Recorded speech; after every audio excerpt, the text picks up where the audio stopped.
Assalamualaikum warahmatullahi wabarakatuh. Bismillahirrahmanirrahim. Alhamdulillahi nahmaduhu wa nasta'inuhu wa natubu ilaih. Wa na'udzu billahi min syururi anfusina wa min sayyiati a'malina. May yahdihillahu fala mudilla lahu wa may yudlil fala hadiyalah. Asyhadu an la ilaha illallah wahdahu la syarika lahu wa asyhadu anna Muhammadan abduhu wa rasuluh. Allahumma shalli wa sallim ala nabiyyina Muhammadin wa ala alihi wa ashabihi wa ba'du. Wa qala al-musannif rahimahullahu ta'ala wa nafa'ana bihi wa bi'ulumihi fid darain amin. As-siyam yutlaqu 'ala al-imsak. Qala Allah Ta'ala, inni nazartu lir-rahmani sauma. Bapak Ibu jamaah salat subuh, shaimin wa shaimat yang tentunya semoga senantiasa dirahmati oleh Allah Subhanahu wa taala. Kita masuk pada hari yang kedua di bulan Ramadan dan puasa yang kedua. Dan kita sudah menunaikan salat subuh berjamaah. Ada yang menarik ya, ayat sajadah atau alif lam tanzil itu sunnah ya, cuman sayang jarang sekali kita laksanakan di masjid kita, padahal ini sunnah. Saya ingat dulu ketika kecil sampai remaja, bahkan di kalangan saudara kita itu ini seolah jadi kayak wajib alif lam tanzil dan surah al-insan ya, hal ata 'alal insan, sehingga kita dulu itu diwajibkan hafal dan ada baiknya. Cuman setelah tahun 2003 ya, saya jarang sekali ngimamin sholat alif lam tanzil ini, sehingga kalau ngimamin bisa kadang-kadang lupa ya, karena jarangnya itu. Nah, maka itulah kemudian bagus kalau kita mulai lagi untuk mengembangkan kembali kalau setiap Jumat itu baca alif lam tanzil ini. Yang kedua, sajadah itu bukan cuma di alif lam tanzil di ayat surah sajadah, tetapi juga surah-surah yang lain yang biasa kita baca itu sering dibaca juga adalah surah apa yang wasjud waqtarib, surah Al-Alaq.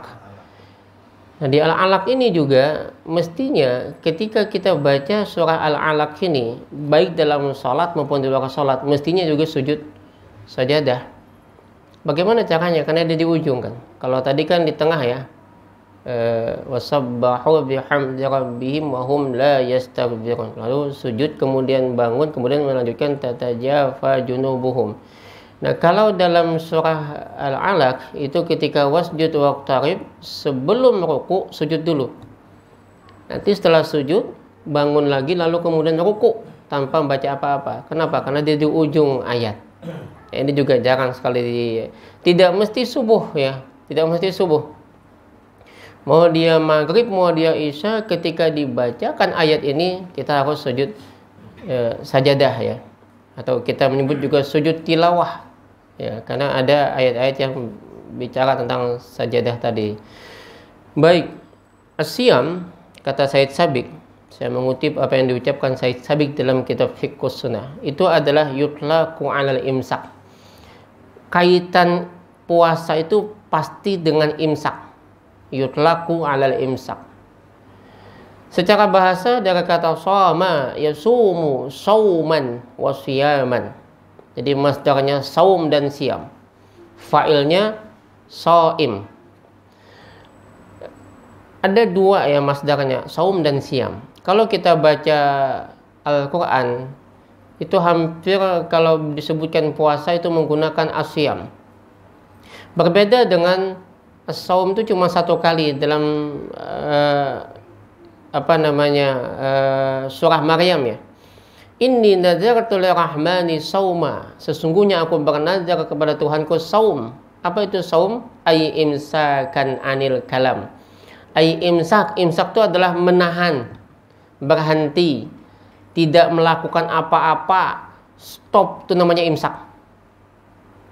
Imsak sudah sampai, berarti stop sudah. Berhenti sudah. Istilah imsak itu stop. Kendaraan mogok itu dalam bahasa Arab adalah samatud dabah, kendaraan saum, kendaraan puasa. Kayak apanya puasa? Mogok, kada berjalan. Angin yang kada bertiup disebut dengan samatul rih, angin saum. Kayak apa angin puasa? Ya dia enggak bertiup. Bahkan kata Abu Ubaidah, ketika ada seseorang yang dia itu tidak mau ngomong, kada sing pandangan berdiam aja, dipandang berdiam, pokoknya berdiam tuh bang, maka disebut dengan shaim. Ustaz, ada tetangga ulun Ustaz, kada mau pandangan berdiam, ditakuni berdiam, dipandang berdiam, kada sing pandangan tuh bang. Saya tanya sejak kapan? Sejak bayi Ustaz, bisu namanya, bukan shaim.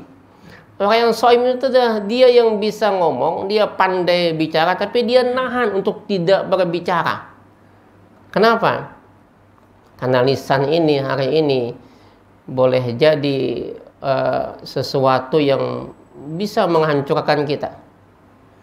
Maka perlu juga latihan puasa bicara, Pak. Ya. Latihan puasa omongan.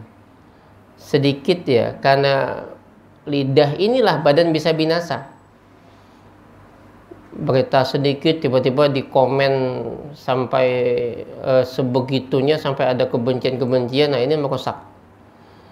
Saya lihat misalnya di grup WA ya, hanya karena kebencian dengan salah satu pemimpin, berita hoax muncul. Berita tentang larangan berbuka puasa itu hoax ya, itu hoax. Tidak ada pelarangan buka puasa oleh pemerintah kita, nggak ada. Dan tidak ada tanda tangan Menteri Agama. Lalu kemudian ketika ada berita ini digoreng, dikemas dengan sebegitunya untuk menjatuhkan si Fulan, lalu memenangkan si Fulan yang ini lagi, maka itu justru akan berbahaya bagi kita. Maka itu jaga-jaga nih berita-berita itu. Tidak ada pemerintah melarang buka puasa bersama, itu nggak ada. Itu hoax semua. Nah maka dicek dulu, ada nggak larangan itu, ada nggak tanda tangan Menteri Agama di sana. Termasuk semalam itu MUI menetapkan puasa Ramadan hari ini, itu juga hoax. Tidak pernah MUI itu menetapkan puasa. Yang menetapkan puasa itu adalah ulil amri, Menteri Agama, bukan MUI. MUI itu hanya memfatwakan. Maka dalam fatwa MUI tahun 2004 itu tentang persoalan awal Ramadan dan awal Idul Fitri itu harus menggunakan dua metode, hisab sama ru'yat. Kemudian nanti di sidang isbatkan dengan menghadirkan ormas-ormas Islam dan kedutaan besar sahabat. Lalu di pemerintah menjadi penengah di sana. Lalu kemudian yang mengumumkan siapa? Pemerintah. Ya. Nah, jadi isinya betul, tapi tulisan di atas itu yang salah. Isinya betul, itu pengumuman, tapi bukan dari MUI dan bukan dari pemerintah. Nah, ini juga perlu waspada ya. Berita-berita hoax yang kadang-kadang bisa menjadikan kita itu binasa. Maka perlu latihan menahan. Imsak. Imsak itu menahannya. Nah, al-maqsudu bihi huna, maksud daripada saum di sini adalah, kalau tadi secara bahasa imsak itu menahan, stop, berhenti, tidak melakukan apa-apa, maka maksud daripada saum dalam kaitan puasa ini adalah al-imsak anil muftirat, menahan dari segala hal yang membuat kita itu berbuka atau batal. Iya, iftar itu kan buka, berbuka atau batal puasa. Apa diantaranya? Makan, minum, dan hubungan. Ya, kalau makan, minum jelas, hubungan Ini waspadanya, ini pengantin hanyar Pak. Hari ini nang kawin di KUA itu 3 Pak. Ini kalau salah-salah sedikit, karena yang namanya pengantin itu nggak ada tahu di jam, bisa diingat siang malam udah tahu lagi inya, maka waspada. Dan anehnya bila Ramadan hibak nang kawin. Anu jangan supaya ada bini nang mengawani apa? Mestinya kalau hendak aman, kita takutnya kalau kada aman ya, mengganti itu Pak ya. Maka mestinya ya setelah Ramadan kan aman. Tapi kalau Ramadan paling banyak ini, di samping bulan Rajab, bulan Sya'ban tuh paling banyak orang kawin. Nang jarang orang kawin itu adalah bulan Syawal. Di Syawal takut. Makanya berdahulu nikah bulan Ramadan. Kenapa? Syawal apit khutbah. Sial ya. Dia udah kepikiran sial duluan. Maka itulah kemudian banyak yang kawin di bulan Ramadan ini. Atau mun kada bulan haji.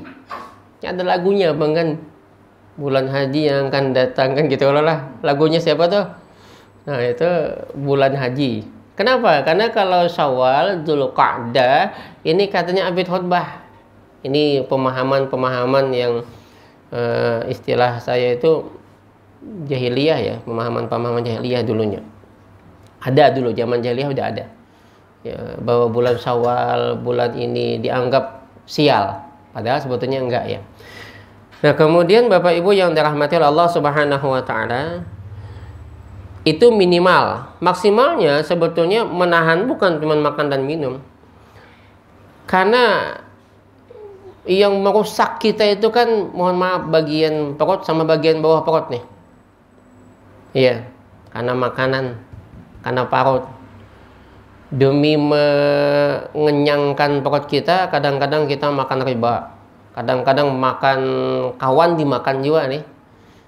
Gimana caranya ya? Berebut kekuasaan, berebut jabatan, berebut lahan lah. Ya, karena perebutan lahan itu kadang-kadang merusak juga. Ya, saya jangankan sampai masalah jabatan Pak. Di grup FKJK aja karena masalah lahan bisnis kan. Kesian ketua FKJK. Dituding, disalahkan. Saya bilang nggak ada masalah di FKJK. Yang masalah itu kan masalah bisnis. Yang di dalam masalah iklan-iklanan, sehingga saya kemudian membolehkan aja orang beriklan, tetapi dengan catatan, ada catatannya adalah ada kontribusi sehingga sehat. Kalau ini beriklan nggak sehat jadinya, lalu berebut lahan, habis iklan aja di grup WA itu. Ditambah lagi nanti ada lagi tambahan, ada lagi kawan kita si Ikung tuh Pak, hamburnya terus masalah jenazah. Ada berita-berita, ada jadwal-jadwal kajian di Hamburg masalah jenazah. Susah juga ditegur tuh. Tapi gimana namanya kawan kita, semua tuh bisnis. Saya bilang ada indikasi itu.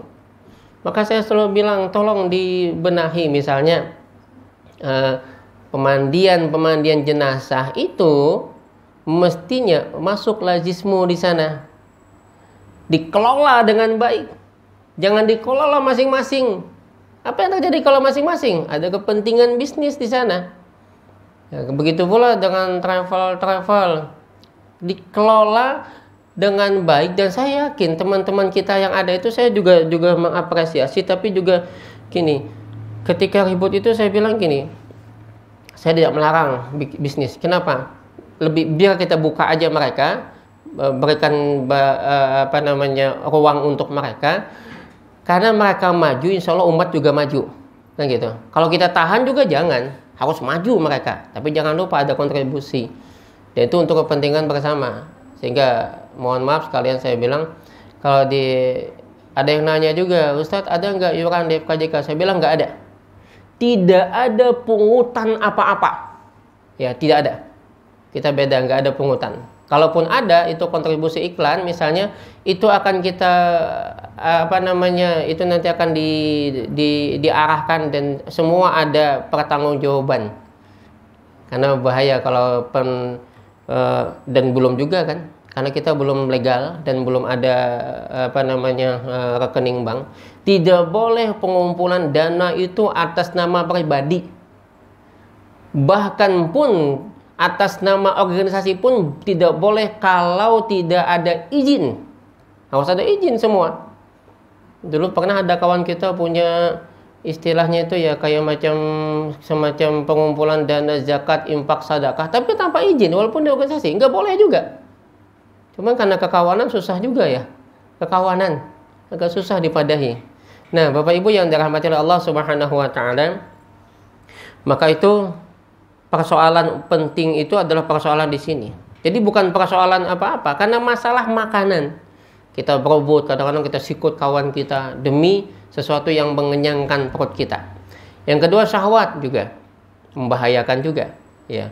Maka itulah kemudian lahirnya tidak makan tidak minum, tetapi sejatinya adalah disebutkan oleh Nabi bahwasanya orang berpuasa itu fa idza kana yaumu shaumu ahadikum fala yarfas, jangan berbuat rafas. Apa rafas? Ay al-fahsya fil qaul, ucapan-ucapan keji, menyumpah, menyambati, menghina, mencela, mencaci, memaki, itu menghilangkan nilai pahala. Maka sebagaimanapun benci dan muaknya kita, jangan mencaci dan jangan memaki. Apatah lagi misalnya dia pemimpin, ya, pemimpin kita, walaupun kita tidak memilih dia, jangan kita mencaci mereka. Karena tidak ada pemimpin yang selama ini itu bersih, nggak ada. Yang pemimpin yang kita itu ideal selalu aja dihujat. Ali bin Abi Thalib itu, Pak, sejak terjadinya pecahnya perang Siffin itu sampai terjadinya pembunuhan besar-besaran di Karbala itu, maka sejak itu Ali itu di mimbar-mimbar oleh para khotib-khotib Jumat itu dihujat, dihina, dicaci, dimaki seluruh keluarga Ali bin Abi Thalib, sampai Umar bin Abdul Aziz bilang, hentikan cacian kepada Ali, ganti dengan apa? Innallaha ya'muru bil 'adli wal ihsan wa ita'i dzil qurba wa yanha 'anil fahsya wal munkar wal baghi. Saya lihat di sana ada kekuatan dahsyat. Innallaha ya'muru bil 'adli wal ihsan. Ini 3 hal yang dahsyat. Sesungguhnya Allah menyukai, mencintai orang yang adil, yang ihsan dan seterusnya. 3 amalan bagus dan 3 amalan jelek di belakangnya itu dihindarkan. Kalau di itu wa yanha 'anil fahsya wal munkar wal baghi. Nah, ini bagus Umar bin Abdul Aziz itulah, supaya jangan lagi kita menghujat siapapun. Utsman bin Affan, siapa yang enggak menghujat beliau dulu? Sampai terjadi fitnah besar itu yang ada beberapa kelompok dari Mesir, dari beberapa tempat yang datang ke Utsman, mengepung Utsman bin Affan. Utsman sudah menenangkan mereka, boleh, pas itu mereka semua mau pulang. Tapi tiba-tiba ada pengkhianat. Yang pengkhianat ini tahu Utsman itu mau dibunuh, dia datang kepada Marwan bin Hakam, sekretaris, istilah kita sekretaris kabinet. Marwan tuh sepupumu mau dibunuh, udah gimana? Nah, akhirnya padahal udah pulang, dibuat surat, dan itu surat itu hoax juga, bukan buatan. Ya kalau misalkan Marwan juga yang membuat itu, misalnya Marwan bin Hakam juga yang membuat itu, maka itu barangkali adalah sebuah, istilahnya gini Pak, saya misalnya sekretaris atau saya panglima, dengar bahwa raja mau dibunuh, maka otomatis membuat sebuah tulisan, siapa yang membunuh tangkap dia, kan bisa gitu ya. Maka surat itu kemudian dibawa sampai ke gubernur Mesir di sana, dan ketika kelompok-kelompok ini pulang sampai di sana, mereka dikepung oleh tentara di sana. Marahlah mereka, balik lagi mengejar Utsman bin Affan, dan terbunuh Utsman bin Affan. Apa yang terjadi? Fitnah semua, nggak ada yang beres Pak. Hatta Nabi kita pun sekarang juga dihujat. Maka tidak ada sebetulnya pemimpin yang tanpa dicela dan dihujat. Maka hari ini sekalipun kita tidak suka dengan dia, maka jangan berlebihan. Sekalipun kita mencintai, menyukai itu pemimpin, jangan berlebihan juga. Karena kalau berlebihan mencintai, maka kultus yang ada di sana. Nah, ini yang harus kita perhatikan ya. Nah, Bapak Ibu yang dirahmati Allah Subhanahu wa taala, rafas itu juga bermakna adalah ay al-fahsya fil qaul, itu bermakna termasuk perkataan-perkataan yang cabul. Itu fahsya juga. Makanya disebut la taqrabuz zina innahu kana fahisyah ya. Jadi jangan kau dekatin zina. Salah satunya ucapan cabul. Itu juga perbuatan yang fahsya. Wala yashab, itu ayla yasih, itu semua sikap perbuatan yang tidak pada tempatnya. Wal yajhal, dan jangan bersikap jahlun. Jahlun itu timpang, Pak, tidak pas. Timpang, tidak tepat, ya, itu jahlun. Kalau kita bicara jahlun itu dalam artian bodoh, dia nggak bodoh dalam ini. Tapi jahlun itu pada persoalan timbang rasanya nggak pas. Ya. Dalam dakwah kadang-kadang kita pun bisa bersikap yang seperti itu. Ada orang lagi sholat, niat kita tuh bagus, tapi timbang rasa kita nggak pas. HP-nya nggak dimatikan, nggak disilentkan. Ketika lagi sholat, HP itu nyala, bunyi. Selesai sholat dimarahin dia. Ikam nih sembahyang, HP harusnya matikan. Tahu kan, mengganggu ikam, dimamai. Padahal dia nggak sengaja, Pak. Dia nggak sadar. Pulang di perjalanan dimamai bininya, pulang menyupanakan ulun jabian dengan itu. Dimamai bini, padahal nggak dimamai bini nih. Oh, pindah muha-muha kaca dimamai bini juga nih kayaknya. Akhirnya si suami tadi jalan ke bar, Pak. Di bar itu dia mesan minuman. Ternyata tanpa sadar karena pikiran banyak, tergepak minuman dari pelayan bar tadi, jatuh. Justru si pelayan yang minta maaf. Maaf. Ternyata apa? Di tempat yang dianggapnya baik, di sana dia dihujat, dicaci karena satu kesalahan. Di tempat yang sebetulnya dianggap salah, ternyata dia malah diberikan kesopanan, kesantunan di saat dia yang salah. Ini cara Nabi, Pak. Nabi diuludahin, tapi nggak langsung membalas. Masjid dikencingin oleh Arab Baduy, Nabi nggak langsung marah dia. Tapi dimaafkan oleh Nabi. Apa yang terjadi? Arab Baduy itu besok datang dan dia masuk Islam. Yang ludahin Nabi itu, dia justru mengatakan luar biasa kaum Muhammad akhlakmu. Dia masuk Islam. Ini yang kadang-kadang kita pun kadang-kadang berdakwah itu bersikap jahlun. Mencaci, memaki dengan satu alasan adalah bahwa ini sunnah Nabi, itu bid'ah. Lantas apakah kemudian ketika orang itu yang mungkin belum terbuka hidayah kepadanya, lantas kemudian kita hujat dia mengatakan bahwa kau masuk neraka? Lupakah kita dengan kasus seorang laki-laki yang kata Nabi dia membunuh 99 nafsan. Qatala 99 nafsan, dia membunuh 99 jiwa. Dia pengen sekali bertaubat. Dia datangin seorang mu'alim, seorang rahib, seorang tuan guru. Guru ulun ni guru aja banyak benar dosa hendak mana bertaubat. Adakah guru dosa ulun yang tak ampuni kira-kira? Dia bisa bahasa Banjar kan, orang Handil Bakti, kisahnya nih lah. Maka kata sang tuan guru tadi, apa yang kau lakukan? Ulun guru membunuh 99 jiwa. Wah, banget benarnya orang ini. Kada ada ampunan dosa ikam tuh, neraka ikam. Oh iya, kan yang bujur lagu kada ada ampunan, kada ada. Bunuhnya pulang.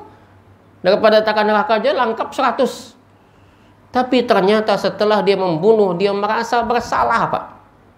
Dia merasa hina karena dia melakukan dosa. Boleh jadi hari ini, mohon maaf para pelacur yang ada di luar sana, ketika dia melakukan itu dia merasa hina, Pak. Dia merasa berdosa, dia merasa bersalah.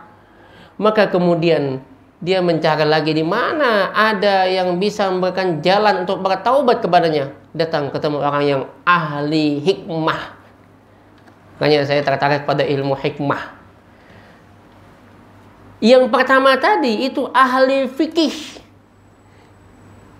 yang hanya melihat hitam dan putih. Tapi ahli hikmah ketika ditanya, saya ada dosa, ada apa dosamu? Saya bunuh 100 manusia. Mi'atan nafsan, saya qatala mi'atan nafsan, aku membunuh 100 jiwa. Adakah taubat? Apa kata si mu'alim tadi? ahli hikmah tadi. Mayyahulu bainahu wa bainat taubah. Adakah yang menghalangi antara dirimu dan taubatmu? Tidak. Maka kau datangi ke satu tempat di sana, banyak orang beribadah, kau ikut beribadah dengan mereka dan jangan kau kembali ke tempatmu yang dulu. Lihat di tengah perjalanan dia meninggal, belum sampai ke sana. Tidak satu pun kebajikan dia lakukan, tapi dia merasa bersalah, Pak. Meninggal di tengah jalan, datang malaikat ajab. Dia mau ngambil. Ini ampunku. Hadang dulu aja malaikat rahmat. Bertamu ulang malaikat rahmat tolong. Ya malaikat rahmat, ini ampunku. Kenapa? Dia pengen bertaubat. Kalau awal aja unda amunnya. Bisa bahasa Banjar juga sekalinya. Kenapa jadi nyawan ampunnya? Inilah katlah malaikat rahmat. Inya ini mulai lagi halus sampai ini sebuting aja na kebaikan amal suah. Tapi jangan malaikat rahmat inya hendak bertaubat. Datang si malaikat daripada bertamparan berdua malaikat ributkan nanti. Akhirnya oleh malaikat yang satu bilang bahwa coba kita hitung. Beda ternyata sekilan, Pak. Jarak antara taubat dengan perbuatan dosanya dia diampunkan. Boleh jadi hari ini ada kelompok mereka yang sudah melaksanakan sunnah. Dia hebat, dia pandai, dia memahami Al-Quran, dia memahami sunnah Nabi. Tapi dia sombong. Aku paling taat, paling beribadah. Ini yang kalau kita baca cerita Al-Hasan Al-Basri itu, Pak, ngeri, Pak. Ketika dia menceritakan bagaimana seorang kiai ternyata masuk neraka, sementara seorang pelacur justru dimasukkan ke dalam surga. Teringat juga cerita bagaimana dulu seorang Abu Nuwas, Imam Syafi'i sejatinya tak mau mensolatkan dia. Karena dianggap ya istilahnya Abu Nuwas ini orang yang dulu tuh dianggap gila, Pak, ya. Abu Nuwas. Tapi ketika Imam Syafi'i membuka pakaiannya ada secara kertas di sana, apa isinya? Ilahi lastu lil firdausi ahla. Tuhanku, lastu taklah pantas aku ni lil firdaus kepada surgamu ahla sebagai ahlinya. Wala aqwa 'alan nar al-jahimi. Tapi aku pun tak kuat menahan siksa nerakamu. Fahabli taubatan. Kalaulah inginlah aku mengharapkan taubat daripadamu dan seterusnya. Ada panjang di sana. Sampai pada kalimat ilahi wahai Tuhanku, dosaku itu menggunung tinggi sementara kebaikanku sangat kecil. Bagaimana aku menanggungnya? Itu yang kemudian dirasakan bahwa setiap malam sebetulnya Abu Nuwas itu menangis, meratap, memohon ampun kepada Allah. Adapun kita hari ini yang banyak beribadah kadang-kadang sombong, aku paling taat, itu bid'ah. Kita mencela orang lain. Nah maka itu ibu, bapak yang dirahmati Allah Subhanahu wa taala. Jahlun. Abu Jahal itu tahu? Ada yang kenal Abu Jahal enggak di sini? Abu Jahal itu bukan orang bodoh, Pak. Cerdas. Abul Hakam, bapak yang bijak. Tapi apa yang membuat dia timpang? Dia tidak menerima Rasul.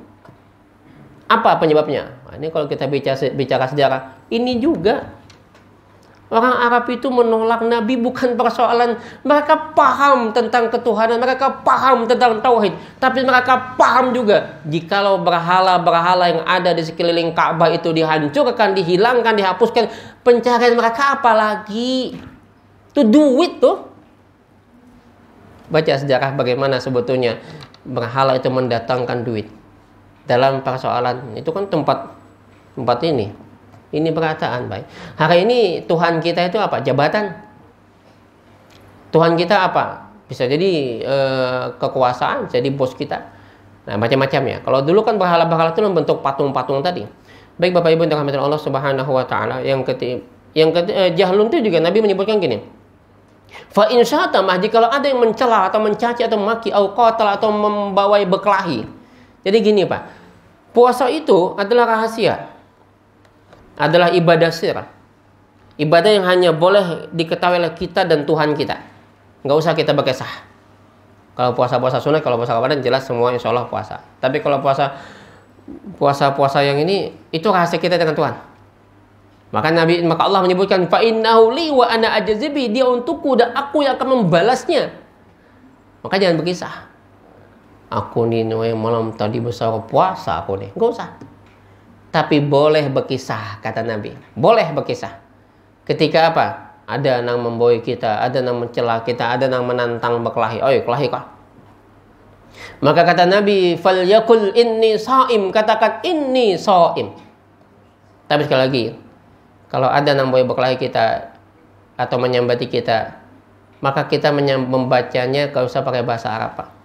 Lahirkah ini soim, tampilingnya kita abahnya soim, karena karena Nabi konteksnya adalah dengan orang Arab, maka Nabi berbahasa Arab, aku puasa. Ya pakai bahasa kita, dia nggak paham. Berapa kali kata Nabi? Maratain 2 kali. Lahirkah aku puasa. Kelahiran kita aduh nih kamu nih, aku nih puasa, titik, jangan ditambah aku nih puasa noy. Tapi munyawa hendak berkelahi juga hadangi di tarawih. Nah ini sama, itu sikap yang jahlun. Baik Bapak Ibu, mulai dari terbit fajar sampai terbenam matahari, ya. Ini biasa kalau persoalan buka ini disiplinnya luar biasa. Sebelum puasa buka itu setengah jam udah siap menghadang. Tapi godaan besar Pak. Bingka, nasi sop, rawon, soto, pisang goreng, macam-macam tuh, es buah, es cendol, bubur kacang, mengganggu nih. Apalagi dia dapat kita kekanakan hibak, kekanakan yang dikaitkan sama bingka juga, sebutingannya pulang. Nah makanya beratnya di situ Pak, sambil mawas itu bingka. Zikirnya nggak lagi ya ini, astagfirullah nggak ada, tapi bingka. Itu yang beratnya di situ Pak ya. Nah. Yang kedua, dalam kita berbuka itu doa zahabal dhama, telah hilang haus, wa batallatil araq, telah basah al-araq itu tenggorokan, wa thabatal ajr, dan telah ditetapkan nilai pahala insyaallah dengan kehendak Allah. Itu sebetulnya dibaca setelah kita meneguk satu tegukan atau sebiji kurma, karena itu menggunakan fi'il madhi. Sebelumnya tetap kita baca bismillah, baca doa-doa. Allahumma, apa doanya? Barik lana. Ini doa mengusir hantu nih. Kalau ada hantu Pak, ada hantu datang, bacakan doa ini buka tuh. Kenapa? Aku jadi makannya raja hantu kayak gitu ya, karena doa makan. Ya bukan itu lah. Baca minimal bismillahirrahmanirrahim, kita makan. Setelah itu zahabal dhama wa batallatil uraq wa thabatal ajr insyaallah. Nah itu diantaranya. Niyah, bersama niat. Jadi puasa itu dua apa ya? Pertama imsak, kedua niat. Kok beda ya? Kalau sholat kan niat dulu, kalau wudhu niat dulu, kalau ibadah-ibadah lain niat dulu. Kok dalam puasa imsak dulu baru niat? Sebetulnya dalam puasa ini nggak ada istilah tertib ya. Mau niat dulu, mau imsak dulu, mau niat dulu, nggak masalah. Loh kenapa nggak masalah? Karena boleh jadi kadang-kadang kita imsak dulu baru niat. Nabi itu pagi ke masjid, belum makan beliau. Selesai di masjid pulang agak siang, pagi-pagi anggap jam 8, jam 9. Karena Nabi itu kan biasanya keliling-keliling ya, atau karena berdakwah habis menjaga segala macam, mungkin agak pagi juga namanya ya, pagi. Tapi udah lewat, jelas sudah lewat subuh kan. Datang ke rumah yang Aisyah, ada nggak makanan? Kata Aisyah, tidak ada ya Rasul. Maka apa kata Nabi? Inni shaim, aku puasa. Niatnya kan belakangan dah. Tapi udah imsak duluan. Tapi niatnya pas pagi. Aku puasa, sah puasanya. Itu Nabi. Kalau kita, ding adakah makanan? Kada ada ay, mungkin kita udah kawin pulang. Itu kita ya. Ya enggak?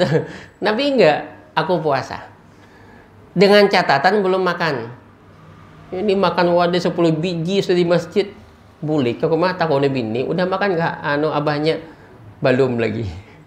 Tapi dia enggak bohong, Mbak. Kan orang Banjar.